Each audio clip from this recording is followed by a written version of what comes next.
একটা খারাপ বিরিয়ানি কিভাবে সানডে নষ্ট করে দিতে পারে সেটাই আজকে শেয়ার করব। তো চলো, এটা আমার ফার্স্ট বাটায় ইটিনা সানডে। সকালটা শুরু হয়েছিল জোয়ান ভেজানো গরম জল দিয়ে।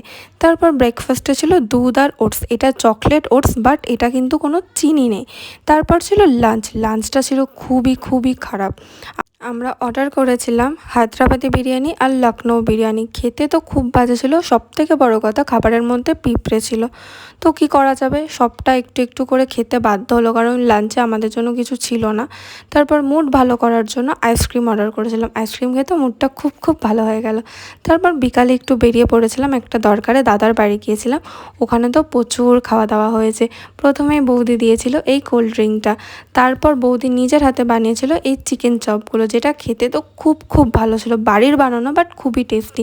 আর রাতেও ছিল হচ্ছে বিরিয়ানি আর চিকেন চাপ, যেটাও বাড়িতে বানানো কিন্তু খেতে খুব ভালো। তো যাই হোক, এই সব কিছু কাজ করে খেয়ে দিয়ে আমরা বাড়ি চলে আসলাম। তো তোমাদের সানডেটা কেমন কাটলো অবশ্যই কমেন্টে জানিয়ে।